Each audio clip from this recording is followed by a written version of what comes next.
bapana ubwenge bwiza kandi abo ngabo sibisaba ngo nuko ngo baminuje mu mashuri bafite ama PhD oya abo gusa ni abagiriwe bwa buntu nakubwiye abasenya ingo c'est difficile kumva ko ini femme paysanne utarize na primaire yubaka urugo rugakomera akagira ini famille modèle umuntu ufite PhD n'undi mugenzi we bakananirwa kubaka urugo abana babo bakaba bamayibo bakamwa ibyo bimogi n'ibiyobyabwenge kubera.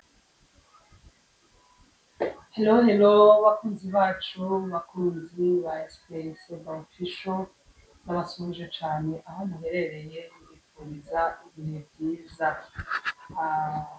ndabakunda cyane murabizi turakundana Imana yo mu ijuru ikomeze ibadubere umugisha uburyo mukomeza kutwitaho uburyo mukomeza kutugaragariza urukundo tumaze iminsi tutagaragara imbere ya kamera kubera impamvu zimwe na zimwe zitaduturutseho ariko twagarutse turabaramukije cyane twari tumaze iminsi tutari kumwe ariko twagarutse rero mwumve yuko tubakumbuye turabagundiriye mu izina rya Yesu turabaramukije cyane tubifuriza ibihe byiza aho muherereye ku migabane y'isi yose abadukurikirana turabakunda cyane rero turagarutse dufite wa mutumirwa wacu uhahora buri gihe duhorana turagushimiye cyane nico mbona noheraho mbere yo kukwakira numva no gushimira kuko duhorana buri gihe rero ndagusuhuje umeze gute?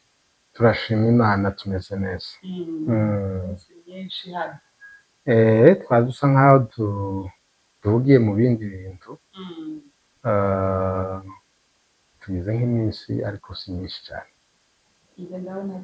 ni myinshi simbizi ariko ntiraba myinshi cyane rero urakaza cyane hano hantu turagukunda bisubiramo kuko tuba tubivuga buri gihe uburyo twitwararika uburyo twitaho tuduhemugisha murakoze cyane hariho ubashe kuramukanya baragukumbuye hariho abandi benshi biyongereye ubashe kwivuga unabaramutse karibu. Murakoze cyane ku ikaze mukomeza kuduha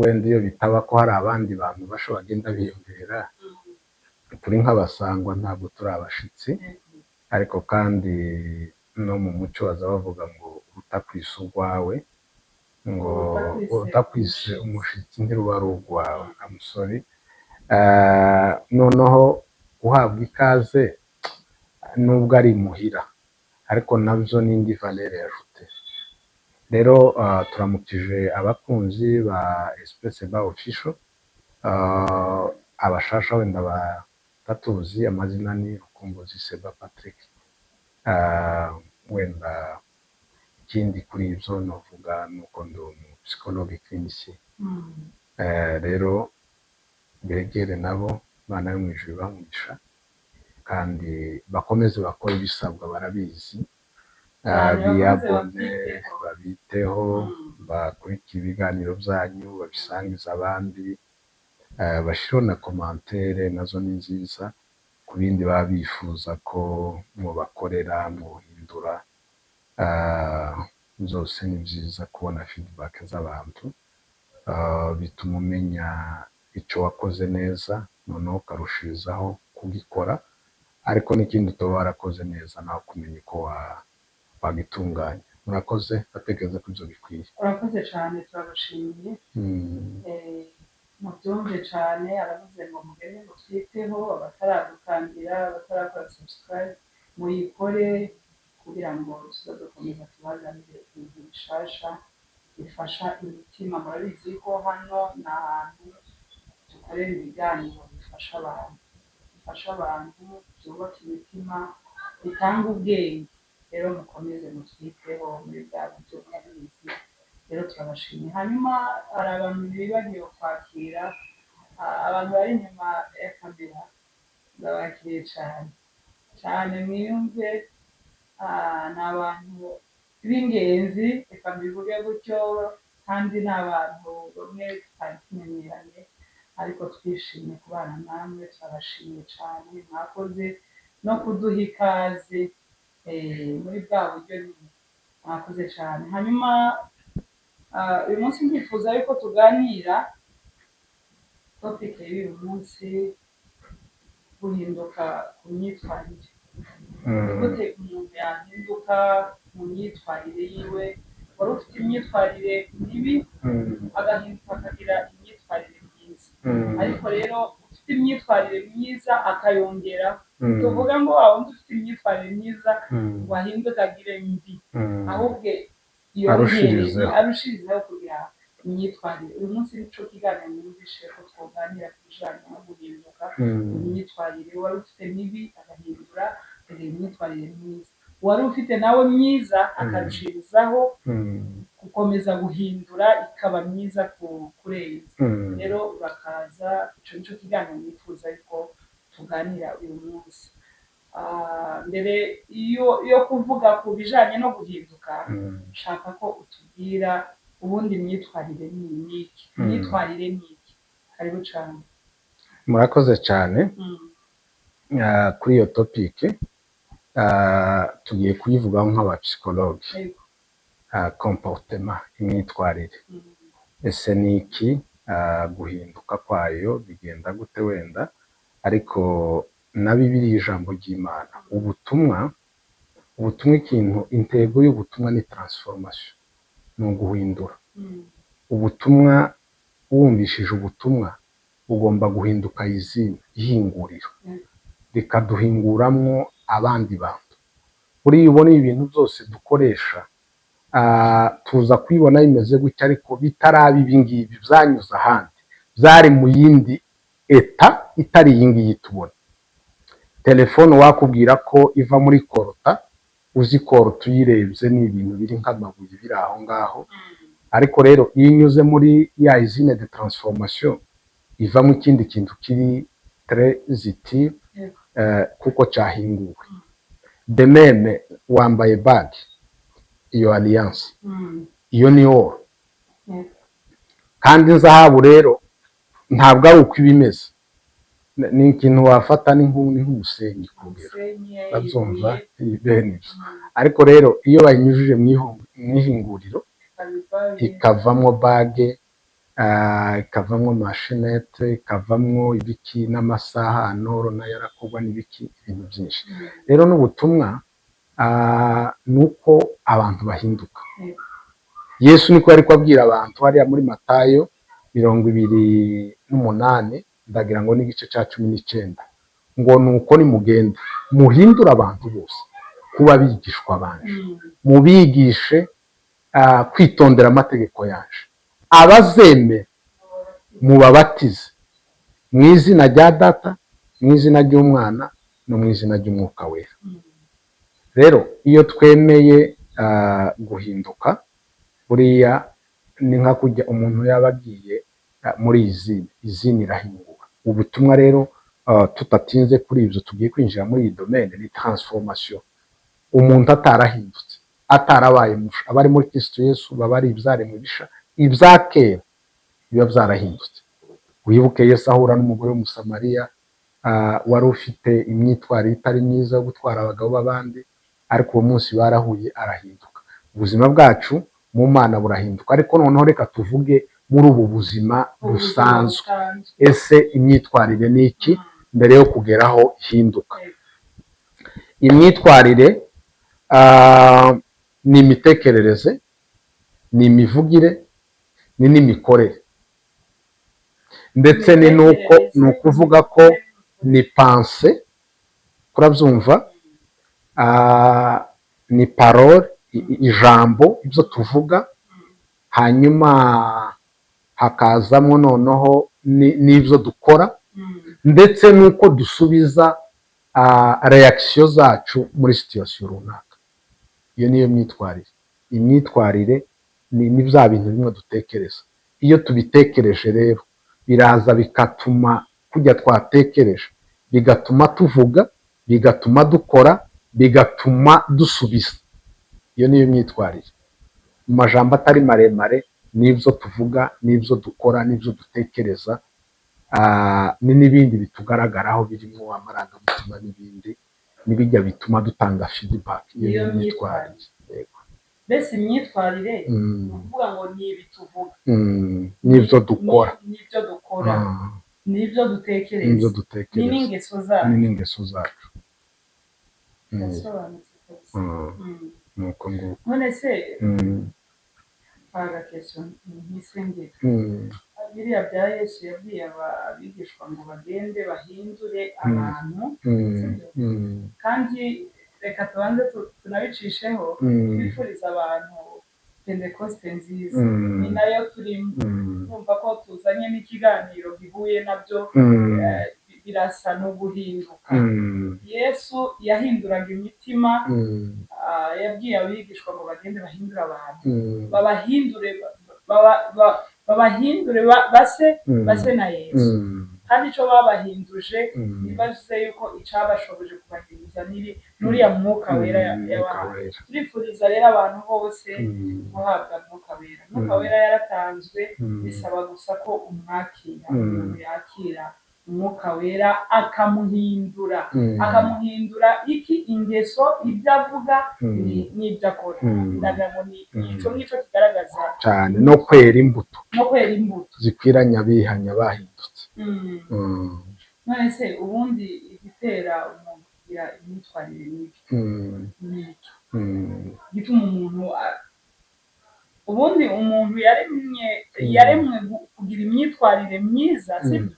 Ariko ikimutera kigatuma agira imyitwarire ni igiki? Wenda ndasubira nk'inyuma buke, mvuge ku bapedagoge n'abapsikologe ibyo bagiye bavuga ku myitwarire, wenda no ku bana. Umugabo witwa ni umufaransa Jean Jacques Rousseau yigeze avuga ngo l'enfant est né naturellement bon mais il est corrompu par la société. Umuntu avuka de nature ni mwiza, umuntu avuka ari mwiza, ariko société ntawuza wamuvuka ari mubi. Urabyumva? Comportement buriya psychologie kera batarayimenyaho amakuru menshi yayo, bazaga bavuga ngo c'est l'étude de l'âme, yiga ubugingo. Ariko kandi ubugingo ni ibintu bitagaragara. Haza kubaho un courant behavioriste y'Abongereza, abagabo bitwa ba Jean Baptiste Watson, ariwe wavuze ngo c'est l'étude du comportement, kandi avuga ngo à travers ijya comportement dushobora no kumenya noneho n'ibindi bitagaragara dushingiye kuri ibi umuntu aba yamanifeste, ni nabyo byodufasha kumva n'ibindi bitagaragara turimo tureba. Nicyo gituma twebwe tubwira ngo un psychologue doit avoir la capacité de lire une lettre sur l'enveloppe. Psychologue ni umuntu ugomba gusoma lettre iri muri envelope. Urabona kujya bafata iyo wandikiye umuntu, kwanga ko abantu bamenya ibyo wanditse, baraza bagafata ka envelope ugafunga ukabyohereza, kandi iyo bayifunguye bihita bimenyekana. Hanyuma rero none aravuga ati psychologue akwiriye kuba afite iriya capacité. Iyo capacité ni observation cyane, yo kureba, yo kwitegereza, yo kumva icyo umuntu avuze, kandi erega no kutavuga nabyo ni igisubizo. Kugira umuntu acecetse naho aba yavuze. None umuntu acecetse bamubajije abavuze, ndakubajije urangiza uranyihoreye, ubuvuze. Uzi Yesu umunsi bamubaza hariya, baramubajije ngo ese ni wewe mwana w'Imana, il a préféré guceceka mu bintu byinshi, ariko wagumye kumufosinga ibyo ngibyo aravuga ngo urabyivugiye, ntabwo ari nje ubivuze. Egare igihe umuntu akubaza bimwe bitari ngombwa kumusubiza, uzi ko haya kubaza ibyazi, cyo gihe niyo woceceka. Ni ukuvuga ngo guceceka ntibirasobanura ko utavuze. Uceceka hari igihe ucecetse kuko wagaye ibintu, uceceka hari igihe wemeye ibintu. Igihe numva yuko umuntu acecetse abavuze, tuvuge reka mvuge nko ku mugore n'umugabo. Umugore yaje yatse haravuga cyane, haraguprovoka, akeneye yuko nawe waka umuriro wake, noneho wowe uramwihoreye. Noneho iyo umwihoreye, iyo yamaze guhora aragenda akigaya ati navuze menshi umuntu nta na rimwe yansubije cyangwa umugabo yaza yatse umugore akimetiriza agaceceka muri ico gihe umugabo nawe aragenda akavuga ati navuze menshi ariko nabuze unsubiza kuvuga muri ya muntu yanga ni ukuvuga ngo kwa guceceka k'umugore cyangwa k'umugabo kwavuze ku mugayo kwavuze umugayo yagaye wa muntu nibyo nari mvuze nakubwiye ngo umuntu yacecetse harimo ibintu bibiri hari uguceceka ari uko wemeye ikintu ariko ntunarinda ukivuga ariko hari uguceceka ko wagaye ikintu byose rero silence ntabwo tugomba kwifata ngo ntacyo yigeze avuga nayo iravuga urabyumva rero wa mugabo aravuga rero ati kuvuga ngo c'est étude de l'âme bayitaga ko ari branche ya philosophie ngo kandi yiga ubugingo ariko nyuma urabona ko les découvertes scientifiques zigenda ziyameliora hari igihe batora ikintu bakagira ngo nico ariko ejo basubira kwa approfondissa ama recherche bagasanga noneho hari aho bibesha niho yavuze rero ngo c'est l'étude du comportement kandi we comportement aravuga ngo c'est ce que nous disons et ce que nous faisons hanyuma rero muri ico gihe ico bari bashatse kuvuga rero bari bavuze ngo à travers comportement y'umuntu ushobora kumenya n'ibindi bimwe biri indani bitagaragara comportement y'umuntu yafishije icyo umuntu ahaye avuga ushobora kumenya n'ikindi kiri indani reka nguheze urugero buriya abantu b'abajura hari icyo baza bakora bita ngo ni autoprojection muba muhaye mugenda muri un groupe de gens mukaba ko muranyura nk'ahantu mwashika mugasanga nk'inzu itugaye mwarangiza wa muntu kubera ko ari umujura iyo abonye inzu itugaye kuri we deja hajemo ikintu cyo kwiba agahita avuga ngo abantu bariba hano oro nta bantu biba ahubwo niwe ushaka kwiba urabyumva kubera ko ijya avuze wewe usomye ikindi kiri indani lenodi ubundi nicyo abapsikologe twebwe tubereyeho tugomba kumenya icyo umuntu avuze n'icyo yasigaje avuze iki ariko icyo yashaka kuvuga ni kiriya icyo gihe rero umenye bya bintu biri indani kuri icyo wari uvuze rero ngo ese n'iki gitera imyitwarire mibi imyitwarire mibi icya mbere ikitera ni ukubura encadrement manque d'éducation de base hari abantu bamwe bagira malchance ugasanga babuze ababarera iyo ni impamvu ya mbere ishobora guteza imyitwarire mibi kuko umuntu atarezwe ugasanga ari imyitwarire mibi d'abord ifo kumenya n'abajya bamureze bo bari bafite iyihe erega kurera bisobanura ko umuntu wese uhawe urera ariko aharera neza shatse kuvuga ko hariho kubura abarezi ico ni ikintu cya mbere de base ariko kandi hari no kugira abarezi nabo bafite les insuffisances nabo batarezwe urabyumva umuntu ngo kugira abarezi batarezwe ni ukuvuga ngo la belle fille ne donne ce qu'elle a umuntu atanga icyo afite icyo adafite ntacyo yotanga nimba utararezwe nawe tuzorera abandi kuko urumva ko urwo rugero ruri hasi cyane dufatiye nk'aba bantu dufate les enfants de la rue abana tubona mu mihanda kuri bariya abana ntabwo iyo babona ababarera babuze ababarera babuze encadrement urakoze cyane ikindi gikurikiraho sinzi ko wari ufite akabazo aho ngaho twari tuvuze ngo hari ukubura uburere icyo ni kimwe ariko hari no kuregwa n'abandi nabo badafite karite nabo batareze ikindi kigira gatatu ni environnement umuntu ashobora kuba arezwe gukurira n'abamureze beza agakurikira muri ariko yakurira ahantu hari ihene ndi ntawe uzizirikaho iyindi kurumva ijya environnement yari mbi ni ukuvuga ngo igihe uyifrekanta nawe uzaba mubi uzohinduka ibyo nabyo ni ibindi bibazo bituma uburere bw'abantu utababwiza. Urakoze cyane nibaze ko byarangiye byari bigihari. ngaho ikomeye Reka byose ntitwobimara, ariko reka nongereho n'ikindi kintu. Amaburesire, ibikomere byo mu mitima nabyo bitera indi myitwarire mibi. iyo umuntu yakomeretse agira imyitwarire mibi. Wari uvuze ngo iva ku rugero. Umuntu ufite ikibazo uri stress cyangwa ufite trauma, kubera ko aha yafesinga ubuzima bumugoye bumubabaje, hari igihe aprefera kunywa inzoga, gufata ibiyobyabwenge kugira ngo abashe wenda kuba atatekereza. Icyo gihe yantuze nayo ya situation nayo imuteje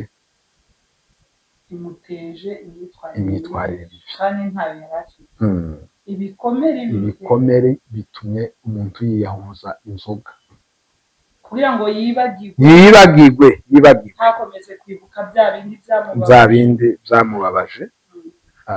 Noneho ugasanga prefera kuzama biriya oro arabimwa, none ariko bimutere noneho gakomporte mihinduke yasinze siwe. Twe tubyita ngo ni amasubstance psychoactive. Ikindi wenda cyanyuma tube turekeye ibyo, c'est manque de maîtrise de soi, ni ukutimetriza. None ikiza gitera imyitwarire mibi kitari icyo se? None utimetrije ukirekura, nutimetriza uzovuga nabi, nutimetriza uzohinduka umusambanyi, nutimetriza uzohinduka umujura, nutimetriza. Metrize nicyo kintu gikomeye, ni nawe we. Noneho aho tureba abandi, hari n'abaregwa nabi ibyo byose, ariko barangiza bakagira iyo metrize de soi, bakimetriza. Nase ni iki umuntu yakora kugira ngo imyitwarire ibe myiza, ihinduke, noneho ave muri ya yindi mibi yari arimo, agire imyitwarire myiza? Ikintu cya mbere, il faut revenir à la raison, conscience yawe, umutimanama. Ugomba kugira inama kuko ukayivalue, ukamenya ko ibintu urimo atari byiza. Ni ukugaya daboro ikintu kibi. La conscience niyo iturevera kugira ngo duhinduke. Conscience y'umuntu, faire une prise de conscience. Conscience, umutimanama. Erega umuntu wese uja gukora ikintu kibi afite umutimanama wamubwiye. Hari ukuvuga ngo ugiye kwiba, ugiye gusambana, ugiye kwica. Hariho examen wowe ubwawe, introspection. Conscience yawe kubwira ngo iki nubwo ugiye kugikora iki ugiye gukora ikintu kibi. Hari ibyo twebwe psychologue tuba twita ngo ni conflit intrapsychique. Ni ibibazo biza biteza abantu muri izi ngorane z'abagwara no mu mutwe. Umuntu wenyine gusa akagira conflit indani muri we, akagwara indani, hakagwana ibintu bikagwana bigakomera. buriya muri we umuntu afite intambara muri we wenyine. Noneho kimwe kikakubwira ati reka nkubwire, umuntu ushonje kurumva pulsion, ibi bintu bigize umuntu.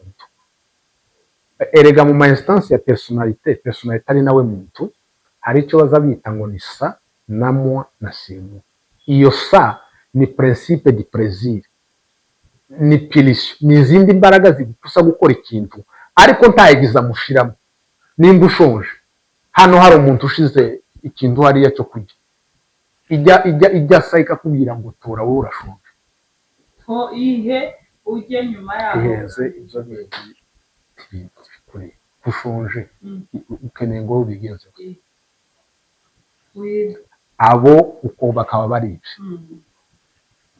Kujya batiba si uko batabitekereza, ariko nuko bafite conscience yabo, le pour et le contre, izijije kavuga ngo isi ikintu ngiye gukora. Daboro ingaruka zacu, jewe ugiye guhinduka umusinzi, jewe ugiye guhinduka umusambanyi, jewe ugiye guhinduka umujura, jewe ugiye guhinduka umwicanyi. Urabyumva? Ingaruka zabyo ni izi. Icyo gihe iyo noneho ijya pour le moi idomina zijya pulsion sa, zituma wewe uva muri bijya wari ugiye gukora kandi ari bibi. wowe ukaba urasimonte. Hirya ya biriya iyo mwa igiye guseda sa yayiprimyeho ikayigiraho imbaraga, hari ikindi bita ngo ni sirimo. Le sirimo ni uko utekereza ukavuga ngo papa nabyumva azovuga gute, mama nabyumva azovuga gute, inshuti zanje nizibyumva zizovuga gute, imana yanje izomfata gute, kugeza ku by'amategeko. Ibigani mbikora bikamenyekana nzofungwa. Icyo gihe ushobora guhita uhindura. Urabyumva? Izo konfuri rero kenshi hari igihe bikugwanira mu ibyo ngibyo, umuntu mugasanga develope ni pathologie sentimentale idafite ikindi cyayiteye, yatewe n'iyo konfuri intrapsychique. Kora iki ngiki si gikora. Urabyumva? Ikindi urabwira ngo wewe kora, ariko wewe ukumva ko utagomba kubikora. Uravuze ngo ikintu ca mbere kigomba gutuma duhinduka ni conscience, imyitwarire nibi dufite, umutima nama, twumvira umutima nama. Umutima nama wakubwira ati reka gukora iki kintu, ukamukire simugire imitima yanyu amabuye, nimwumva muhinduke, mureke guhinduka, musifanye niyo yenyu kuwa miguru. Ibyo ni ijambo C'est la Bible, ziranditse. Ko murabyumva? Oya ye ndari kwezaho riri, uzusoma Bibiliya cyane. Bibiliya nta kintu yasize. Conscience, wa mutima nama, ni naryo jwi ry'Imana. Niryo jwi ry'Imana. Umuntu aza akora icyaha ariko azi ku cyaha yakora ari kibi. Ntawe uzi ugikora azi ngo si icyaha, aza agikora azi. Kandi la vérité est la conscience nicyo kintu kidatinya umuntu. Ndakubwira ngo kurahemuka, ugiye gukora ibi ukabikoraho ukabirenga ariko uzi ko yakubwiye. Icyo ni ikintu cya mbere. Icya kabiri ni ukwemera iyo shanje, nizo mpinduka. Hari ukuzitekereza, iyo conscience ikazikubwira ariko ukazihakana. Il faut accepter de changer. Iyo wemeye guhinduka ntacyo bisaba, bituhinduka. Ikindi gikurikiraho ni uguhindura imitekerereze. Rega nkubwire, izi comportement dufite comportement positif, izo ni nziza zo nta kibazo sinazitinda, ariko dufite le comportement négatif. Comportement yawe ishobora kuba constructeur cyangwa ikaba destructeur. Menya ngo iki kintu ngiye gukora kirubaka abantu cyangwa kirabasenya. Iyo utekereje kuri ibyo, ubundi nje nkunda kubivuga we no mu ijambo ry'Imana, gukora icyaha c'est ignorance, ni ubujiji. Umuntu utarinjije ntiyo kora icyaha. Nubona umuntu aza kuri icyaha uzuvuye ngo ni ile ignora. Ese bari abantu twita ko ari abadoktere, abantu nyine bize ariko ugasanga ni wa muntu nibo bakora ibibi, nibo basambana, nibo bagira gute, kandi barize bararangije amashuri menshi barayaciye. Genda usome mu Bakorinto, Abakorinto ba mbere na Zari, Abakorinto ba mbere igice kimwe n'umurongo wa 26 haravuga ngo muzirikane guhamagawe kwanyu, ngo kuko abahamagawe bo muri uyu mubiri, abanyabwenge si benshi, abakomeye si benshi. Ibyo byose bashaka kuvuga iki? Ni ukuvuga ko ni ubuntu uba waragiriwe, ngo Imana yakeneye gukoresha ibipfu by'ububwiriza. Pawulo aravuga ngo ijambo ry'umusaraba ngo kubarimbuka ni ugupfa, ariko kubakizwa ngo ni impano y'Imana kandi ihesha ubugingo. Amashuri menshi siyo yotuma utabinjije. Kugira doktora tibirasobanura ko ujijutse. Ikikwemeza ko aba bantu uzubona bananiwe kubaka ingo sabiza amashuri make, kurabyumva? La science sans conscience n'est que ruine de l'âme. Ni ukuvuga iki? Ubu bumenyi budafite conscience ibyo twavuze ni urubobi rw'umutima, ni ubunyerere, ni inzira idahuruka. Reka nkubwire, umuntu yaragiye akora de recherche scientifique a medicine, ahita amenya ko umuntu wagwaye malariya nibamuha iyi comprime dushaka dufate kwa Arteme niyo benshi bazi izamukiza cyangwa kinine n'ibindi, amenya n'ibindi biriya za medicine. Ariko ngo buke la même médecine sans conscience ikora les substances toxiques baheza umuntu agapfa, kandi yarakoze ibikiza umuntu ariko irongera kandi ikora ibyica umuntu. Urabyumva rero, ni bwa bwenge ubwenge butava ku Mana madame tibuboneye, ariko ubwenge ngo buva ku Mana burabuboneye, bukora ibyiza tibukora ibibi. Ubwenge bwinshi si bwiza, ibyo twita ubukiriritse mu giturage botekereza ko yagombaga kuva byibuze mu migi ikomeye ya Israeli. Icyo nicyo Imana rero izi kwita abantu jigire pour dire ya nemo abantu badafite iriya conscience. Tutekereze ko bukora ikintu kizima, abafite ayo mashuri ariko avec une bonne conscience. Ariko nagira amashuri conscience ari zero, azokora ibintu bitokora umwana w'imyaka. None rero de comportement abantu bamarishise, ukumva uyu ngo afite doctorat, ukumva ngo uyu uzogenda urebe n'ibi bimwe by'abantu bagira de suicide biyica biyahura n'ibindi. Nombre n'abantu bize bafite amashuri menshi tekereza ko badafite icyo bavuze, ariko bavuze conscience. Kandi iyo conscience nta mashuri yo yigo, iyo conscience nta faranga, nta soko woremamwo uje kugura conscience, nta mashuri wojamwo ngo aguhe conscience, kubwo wisaba Imana. N'iki Imana itanga, kandi aho niho ibera Imana. Irabwiha uwize n'utarize au même titre, ikacina uwize ikagiha utarize. Ugasanga niwe wubatse, uzogenda urebe aba bamwe badasezerana bubatse ingo mu buryo butanagira. Les statistiques z'amadivorce kuri none dushake dufate, tureke kuja mu bandi, dufate notre communauté. Bari abasaza n'abakecuru bubakanye batasezeranye muri za komini biki, ingo zabo zarakomeye, n'ubu zirakomeye, c'est dynamique. Ababirigwa babesha barakundanye de fiançailles z'igihe kirekire ibiki, barasezeranye bagize gute de cérémonie qui coûte cher. Izo ngo uri mu kubona ari garanti zifite, zirimo kwirwa zihenanguka hariya. Izabari abasaza zarahenangutse, zari zifite conscience. Les gens actuels n'ont pas la conscience. Mukeneye ngo bigende gute. Ikindi pour changer, il faut kugira de beaux conseillers, ni ukugira inshuti nziza, abajyanama beza. Abantu bafite inshuti mbi, niwemera gukurikira inshuti mbi, nta handi zo bikujana, izabihaye ikujana mu mwobo. Ikindi muri we ni ukudevelopa de bonnes valeurs, kandi ukayevita les influences négatives. Ibyo nubikora ushobora guhindura mind. Urakoze cyane, Imana kuduhere umugisha, kurabisobanura neza.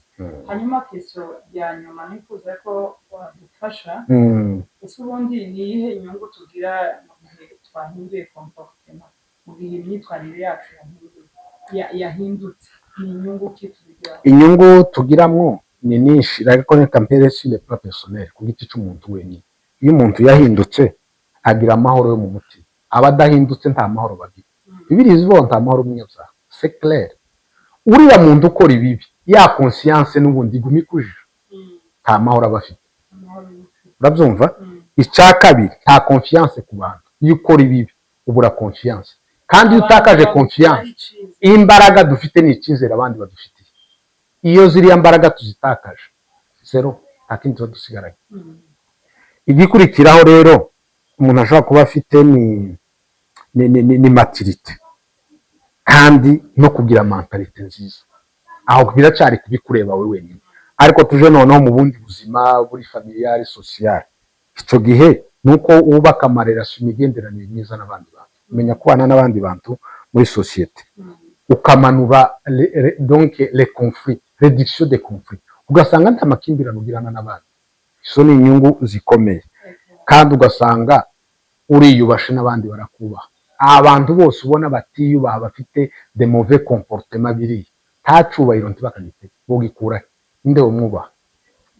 Hanyuma mu buryo buri professionnel, mu buryo bw'akazi, icyo gihe uba ufite leadership positif, wogiga umuyobozi, wogirirwa icyizere mu matorero, wogirirwa icyizere, reputation yawe iba nziza. Ibyo ni ibintu tubishize aho ngaho, ugenda uhura nabyo iyo wahindutse, bituma ubyiga umurideri.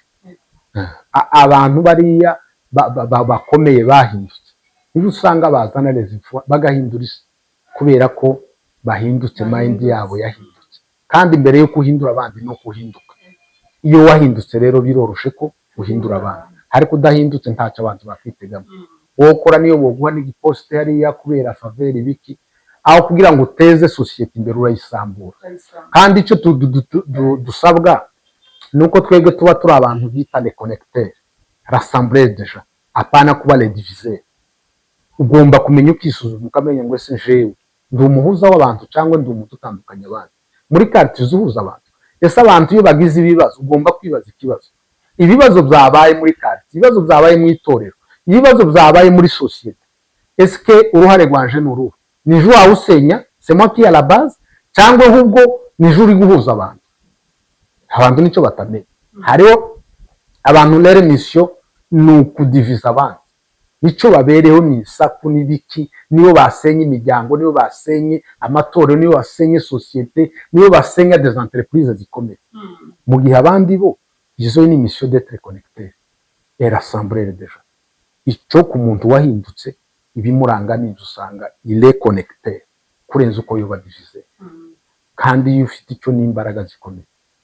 urakoze cyane, ubisobanuye neza kandi birumvikana.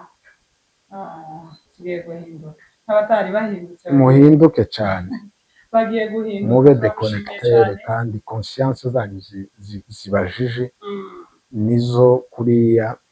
hari n'ibindi abantu batekereza iki nicyo Imana yaduhaye, ni wo mwuka wayo uba muri yuzu utubwira verite n'iteti. wibuke dushoreje kubera uvuze uko Dawudi ananirwa kuja ku rugamba iyo abasirikare bagiye, asigara imuhira ngo arangize asambanya Mukawuriya. bukeye uriya mugabo Natani umuhanuzi aza kumubwira, yaramubwiye amubwira quatre verite, aricuza nibwo yasenze iriya sengesho ngo ndemere umutima musha, kuko uyu wa mbere warangiritse. iyo ukora ikintu kibi conscience irahari. hari n'abantu nyine bashinzwe kuvuga ukuri bataza bakunyura hirya bakakubwira, kandi icyo gihe usanga uri vexé, uri frustré, utamerewe neza. ariko iyo dukora ibintu byiza, kuri senishirije, ariko kandi ko gutunganya nitwemere n'abantu nibatubwira inama nziza baduhanura tuzumve.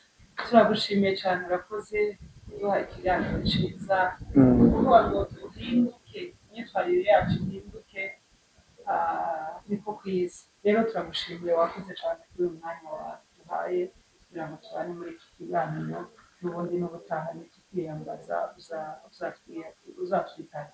hanyuma dushimiye abantu badukurikiranye, mukomeze mukora ibisabwa, kandi ibiganiro bibaze ko ni ibiganiro byubaka abantu, bifasha, nubitegera bizakugirira akamaro. rero turagushimiye wa muntu we wadukurikiranye. Imana yo mu ijuru iguhe umugisha. murakoze nawe utaha.